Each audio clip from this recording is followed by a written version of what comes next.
Well, there are many, many things I could tell you about today's speaker. I could tell you that she started the Santa Rosa Church from a very small church and grew it to a huge church over there. She then went on to several other churches, both nationally and internationally, and grew their communities and was spiritual leader to those communities. I could tell you that she's an author.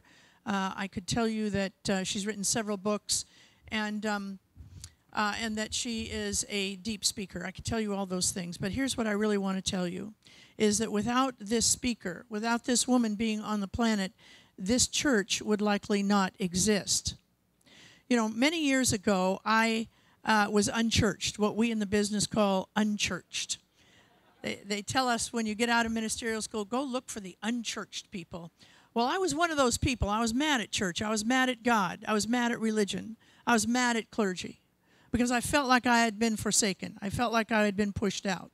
So my natural reaction at that time, instead of to have forgiveness and compassion and to look at big pictures, was simply to get mad. And that's what I did.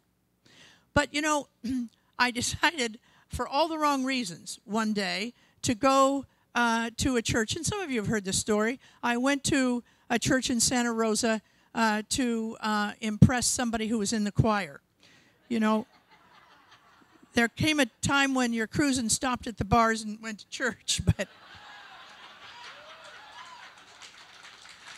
because we're real here in Sacramento. So I ironed up my flannel shirt best I could, and I went down. Did she really say that? Yeah, I did. Okay. So I went down, and I sat in the very front row because I wanted this woman to see me, and I was going to be very pious for that whole hour. I knew I was going to be. And then this woman walked out on the stage. The choir sang, and then she came out. And she said something that I tell you every single Sunday. She said that I was whole, perfect, and complete, just as I was. And it touched me on such a deep level. It re-stimulated something that I had already known somewhere but had forgotten because of the pictures I had, of the response I had to life for who I was. I had forgotten who I was. And I started to cry. And not only did I cry, but I started to sob because it was such a deep, deep touch. Well, needless to say, I didn't impress anybody with all the snot and running down me like that. And I didn't actually hear what Reverend Mary said after that day. But I kept going back every week to just sop it up. She's a deep thinker, a funny woman. She understands spiritual principles so that we can actually give it to shift us. Will you join me in welcoming Reverend Murray Shelton, my first teacher?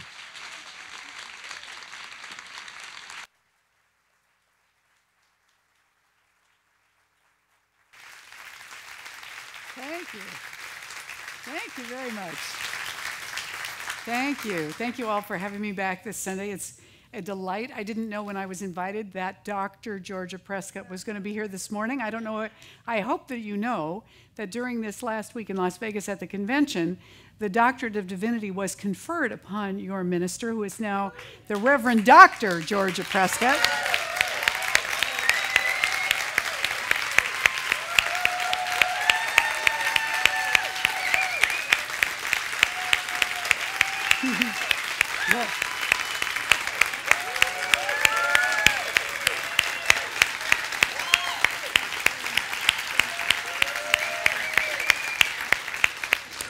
So in this particular instance, what happens in Vegas does not stay there. It comes on home.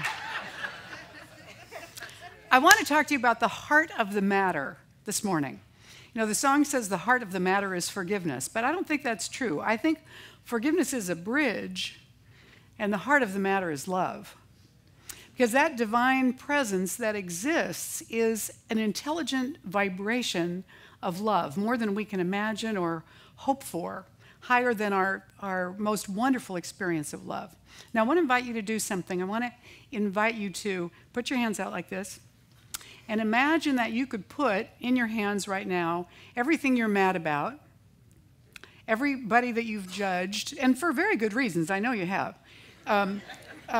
things that you haven't forgiven yourself for, things that you're upset about or that feel betrayed or ill-used, put all those things in your hands and get a firm grip on them.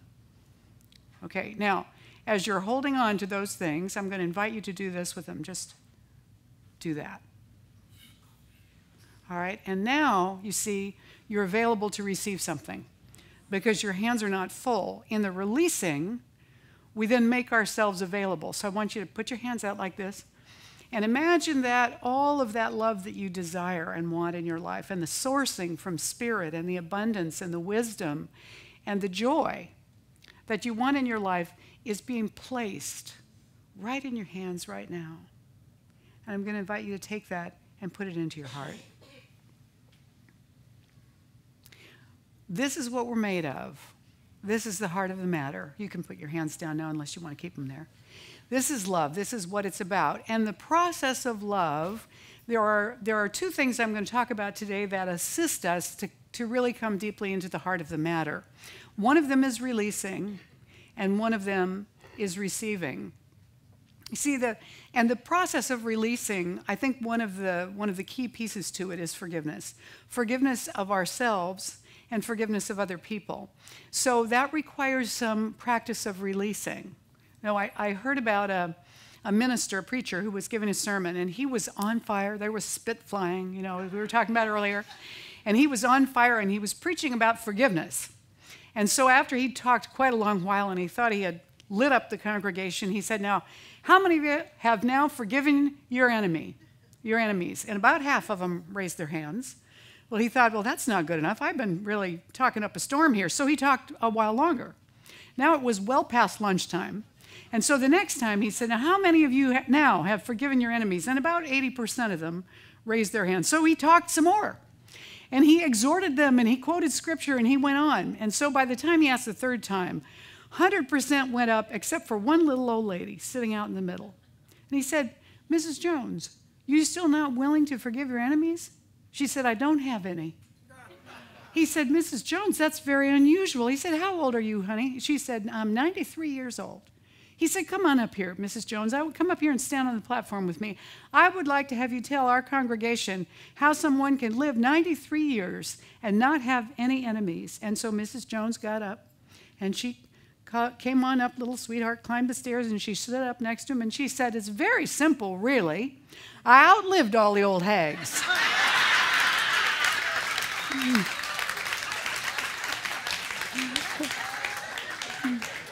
This is not quite what we had in mind.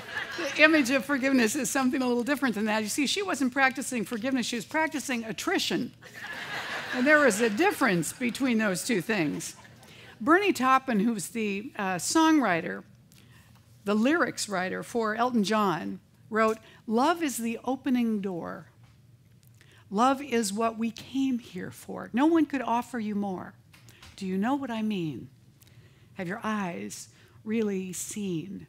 So this love that we want to enter into, when we have ourselves all filled up with worries, with doubts, with concerns, with unforgiveness, with anger, we're all filled up already. We can't get anything else in. So whatever it is that we desire in our lives, or whatever much growth we want to have, we can't really do it because we're already filled up with stuff we're hanging on to that we're not ready to release. And it is the releasing that is the key, because the releasing opens us to revealing what we really are when we get all that stuff out of the way. Reverend Dr. Michael Beckwith said, all spiritual growth, 100% of it, is about releasing or eliminating rather than attaining something, because we're already it spiritually. We're already it spiritually. So we're not really trying to grow. What we're trying to do is get to a place where we feel safe enough to release and let go of what we're holding on to. Now, we hold on to stuff for a lot of what seem like very obvious good reasons. We hold on to stuff to protect ourselves so that we're defended from being hurt from somebody else. We hold on to unforgiveness of ourselves sometimes when we feel that what we've done is too big to be forgiven and we don't know how to rectify it.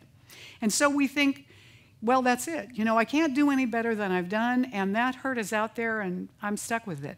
No. You see, that's the trap that ministers get into. I've been a minister for a long time, and so I sometimes get into the trap of thinking, well, I should have this figured out by now.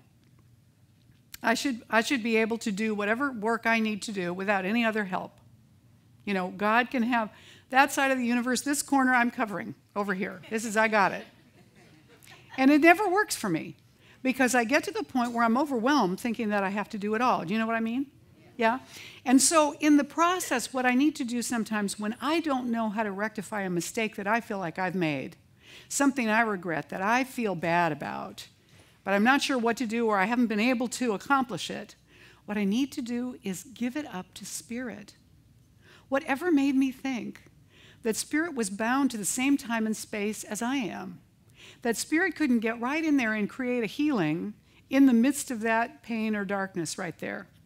Antonio Machado said, "Last night, as I was sleeping, I dreamt, marvelous error, that I had a beehive here inside my heart, and the golden bees were making white combs of sweet honey from all my failures." See, the deep presence of Spirit can do that work because it isn't bound by time or space. So, one of the, Paul Boese said, "Forgiveness does not change the past, but it does enlarge the future." Well, it does enlarge the future, although I'm not sure I agree with him that it doesn't change the past. Because if Spirit isn't bound by time and space, then there's no reason that that past hurt can't be healed somehow in the activity and the love of Spirit, retroactively. They say that our memories are not accurate, really. That the tendency is that we remember ourselves better than we were. And I think maybe that actually happens because Spirit has been doing some healing back there, and we have been healed of some of those things already, and so our memories have adjusted. That's a good way of looking at it. I'm going to stick with that. So the releasing and forgiving, the letting go of worry, it seems counterintuitive. Sometimes we grow up in families where it seems like worry is our immunization against trouble. That if we worry enough, we'll be protected. I was traveling somewhere quite a few years ago when I was driving, and I was talking to my mother on the phone when I got back, and she said, "So you got home about 3?" And I said, "No, I got home around 5:30. She said, "If I'd known that, I would have worried another couple of hours." As if that would have made me safer, So the letting go process, we have to let go of the worries, too. Even though we think sometimes keeping them close to us means that we'll get closer to a solution, letting them go, as David was singing earlier, letting it go is what actually brings the solutions to us. Letting it go to Spirit, trusting that there is a greater mind of possibility, there is a greater heart of healing happening than what we have control over. That we don't have to know everything, and that Spirit can sometimes use us even when we're at our worst, even when we think we don't have anything to bring to it, because sometimes that's when we're the most vulnerable to letting Spirit do the work through us. And so when we let go, we let something greater come through, we can do a greater work than we ever did before, sometimes when we had it under control. Do you know what I mean here as I'm saying this? Is this making sense to you? When my son was 17, I guess he must have been younger than that, he was learning to drive. Now, I had a nice car, and we had in our garage a metal bed frame that had been there for a while because it was going to go to the church garage sale. And I pulled into the garage one day, and I hit it. And it left 2 big, deep scratches in the hood of my car. And I was just sick about it. And I thought, how could I have done that? That's been there. I've driven in and out of there for months while this thing is sitting there. I've never come near it. Today, I drive right into the thing. So later on that day, my son was out practicing his driving with my partner, Amanda. And when they came home, he hit it. I was upstairs working on my talk. This was a Saturday. My 17-year-old son, 16 years old, was about 6'4". He came in, he was white. He said, "Mom, I scratched the car." I said, "You are so lucky, honey, because I did the very same thing earlier today, and I would have been so mad at you if I had not already done it myself. But how can I be mad at you when I've been working to forgive myself already all day for having done it. And I see how easy it was to do. But if I hadn't done it first, you know I would have been very angry with him for running into that bed frame and not paying attention. But because I had to work on it on me first, I was very willing to forgive him. So sometimes some of the things that happen to us in our lives, as Reverend Georgia was saying earlier, everything that happens to us in our lives is a call for love or an expression of love, no exceptions. So sometimes that call for love can be ugly or messy, or we don't understand it at the time. But it can be a gift that's a vehicle to grow in us a deeper compassion, a greater understanding, a broader sense of humor, whatever it might be. And when we're holding on to our grudges and our upsets and our hurts, we're holding back some of that expansion and learning that's trying to come through for us. So the releasing is a part of what opens us up and makes us available, makes us aware, and opens us up to availability to receive our good. And Ernest Holmes, our founder, said that we should expect that good. He doesn't talk about expectation, though. He talks about expectancy. And I think that's a different thing, because expectation means that we have a specific thing in mind that we're expecting. But expectancy is an energy of welcome. It's a different thing. So Ernest Holmes said, expectancy speeds progress. Therefore, live in a continual state of expectancy. No matter how much good you're experiencing today, expect greater good tomorrow. It makes life a game that is a joy to play and enables you to enter into the spirit of things and of people. Expectancy.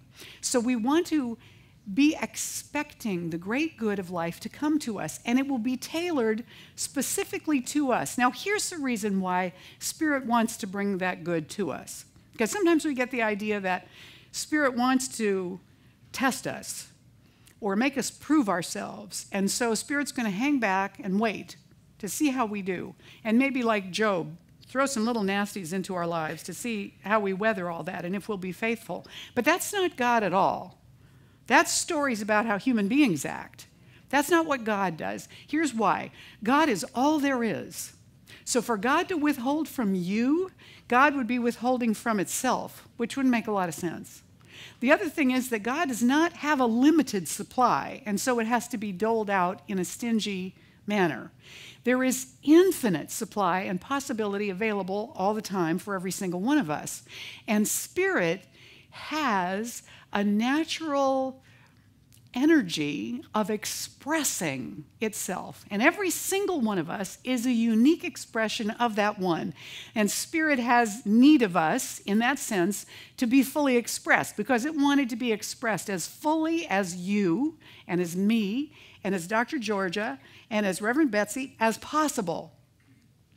So Spirit wants to source us fully and completely. And we need to be receptive to the sourcing.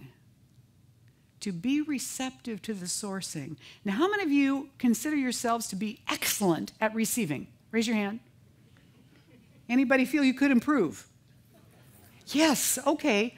So, there's more, Spirit has more of a market in you to bring more, because there's more available, and I know we're all expanding in that ability to lovingly accept more into our lives, to be receptive to that great good that wants to come to us, to open it up. We are the vehicle for Spirit to be expressed. And so the idea is that because Spirit wants to be expressed through us, we don't want to judge the channels through which the good wants to come to us. And we don't want to judge ourselves as lacking in our expressing of Spirit. Because remember that whatever state we're in at the moment, Spirit can express and will express through us as fully as we let it. And when we surrender, saying, it's not a good day, God, do your best, that Spirit will come through all the more. And you'll be amazed sometimes how that does. Rumi, the Sufi mystic, said, your task is not to seek for love, but merely to seek and find all the barriers within yourself that you've built against it. By the way, this little book coming up for air is a collection of my favorite quotes that I put together. So I'd have something inspirational for myself easily at hand. People are always asking me where I get my quotes, and I wanted to have them where I could get at them to inspire myself. I've sold out of them, but if you're interested, you can come and see me at my email list, and I'll talk to you about it. But what Rumi is telling us, really the truth is, we don't need to seek for love, because love is what we are. It's what we're made from. As we release the barriers, we reveal ourselves to ourselves. We discover who and what is here in this magnificence. This is what Dr. Beckwith meant when he said it's all about releasing, because there's nothing to add to yourself because you're already it. But when we release and we allow ourselves to be sourced, then we become radiating presence of spirit, radiating what we are, radiating what spirit is as us right here. So in this process, we want to be able to focus on what lasts, not what is transitory. What is transitory is everything that shows up in form, all the stuff that we get attached to, which, by the way, the people and the stuff that we've been attached to, those are the reasons we got upset in the first place. It was all about what was changeable, not what was eternal and lasting. You know, the hurts that we have experience with other people, either we were the source or they were the source or somebody else was the source, that's not the truth of who they are. That came out of their confusion about who they are. It came out of our confusion about who we are, that we were hurt by that, or vice versa. We want to honor those things and do our best to heal them, but we also want to surrender to the greater truth. Something more is happening there in that process. So I want to finish by sharing a story with you about releasing and receiving. Hundreds of years ago, somewhere in Eastern Europe, there lived a very poor man and his wife. Their names were Joseph and Rebecca, and their home was little more than a shack. Their only possession was a single scrawny cow whose milk and cheese they fed themselves with and earned a meager living. One afternoon, not long before sundown, Joseph heard a knock on the door, and when he opened it, his jaw dropped in astonishment. Standing before him was the man known far and wide as the greatest Kabbalist in the world, the man known as the Baal Shem Tov, the master of the holy name in Judaism. He was accompanied by a few of his students who stood respectfully behind him. "We've been traveling all day, and now it is almost sundown," said the Baal Shem Tov. "May we join you for the evening meal?" Of course, said Joseph, standing aside as the master and his students entered the shack. At that moment, Rebecca, who was standing at the stove, looked over her shoulder. She too was astonished and even a bit frightened by the sudden appearance of the great master. "Very well then," said the Baal Shem Tov, glancing around. "But I have to tell you that my students and I are very hungry after our travels. We'd like some fine cuts of meat, some fresh vegetables, and of course some good wine. You can accommodate us, can't you?" Joseph hesitated, but then nodded enthusiastically. Oh yes, he said. "This is a great honor for us, and we want to give you exactly what you desire. Let me just speak to my wife for a moment." He and Rebecca retired to a corner of the room. "What are we going to do?" Rebecca said anxiously. "How are we going to give these men what they want? We have no meat or fresh vegetables, and the wine we drink isn't at all worthy of the Baal Shem Tov." Joseph thought for a moment, and he said, "There's only one thing to do. I'll have to sell the cow in order to buy food, and there's no time to waste." And before his wife could protest, he hurried out the door.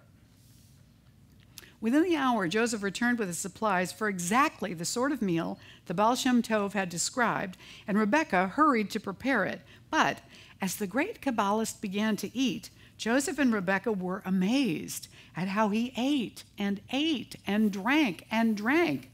As soon as he finished one plate, he immediately called for more. He was like an eating machine. Even the students were amazed. It was as if the Baal Shem Tov intended to eat them out of house and home, and that was exactly what was happening.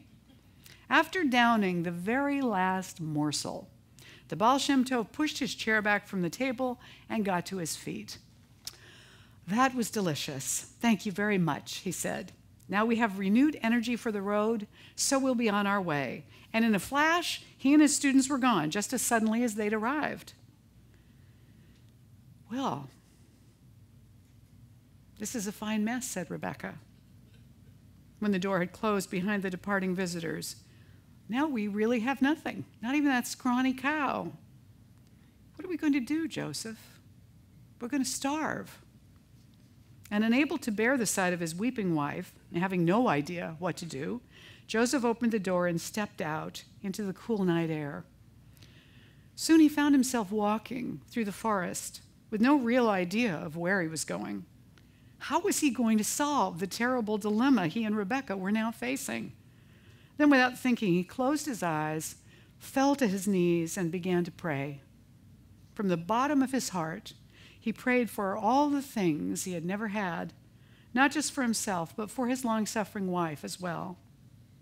And just then, Joseph heard a rustling in the branches behind him, and as he opened his eyes, he saw someone stagger into the clearing. It was an old man, well-dressed, but disheveled, who had obviously been drinking. But as he caught sight of Joseph, his eyes shone with happiness. "I'm so glad there's someone here," the old man said, slurring his words. "I don't want to die alone." "Die?" said Joseph, getting to his feet. "You're not going to die. You've just had a bit too much to drink." But as Joseph reached out to steady the newcomer, the old man sighed and sank to the ground. As Joseph knelt beside him, the man told a painfully sad story. He was very wealthy, but his money was the only thing his family cared about. In fact, they were, like vultures, just waiting for him to die so they could get their hands on his fortune. "They're in for a surprise," said the old man with a rueful smile. "They'll know I've buried a treasure right here in this forest and get nothing because they deserve nothing." "I'm sorry this has happened to you," Joseph replied. "Look, it's cold out here and you need a warm place to rest." But the old man just shook his head. "It's too late for that," he said. "But you've been so kind to me. That's something that hasn't happened in many years, so I will repay your kindness. Here, look." But as he reached into the pocket of his coat, he began coughing, and then just as suddenly, he fell silent. The old man was dead. Joseph quickly bent to help him, now more frightened and confused than ever. Yet as he stared at the body beside him, he saw that in the instant before he died, the old man had withdrawn a slip of paper from his pocket. And Joseph gently took hold of the paper and unfolded it. To his amazement, it was a map. And when he followed it, he discovered a buried treasure beyond anything he could have imagined. 5 years passed. One day the Baal Shem Tov and his students were again on the road when a fine carriage passed, headed in the other direction. And as the students looked into the carriage, they were amazed to see the poor man who had struggled to provide them with dinner years before. Sitting beside him was his wife, and they both looked not only as if they were wealthy, but peaceful and contented, as if they didn't have a care in the world. When the students turned to their master for some explanation, the Baal Shem Tov only smiled calmly, as if this is what he expected all along. "You see," he said to the students, "it was Joseph's destiny to be joyful and fulfilled, but he never thought to ask for everything that was really meant for him. He would have been content to spend the rest of his life with that one scrawny cow. That's why I had to help him get rid of it." Now, what is the scrawny cow in our lives? What is it that we're so concerned about or worried about or afraid of letting go of or forgiving for, that we're letting it block all the good that Spirit has for us, all that unlimited love that wants to and is already waiting for us to let it in so that we can be sourced to shine brightly and be that presence of Spirit's expression in the world that we are meant to be? The heart of the matter is love. Releasing what blocks it and receiving the abundance that's there for us. That's the heart of the matter. Namaste. Thank you.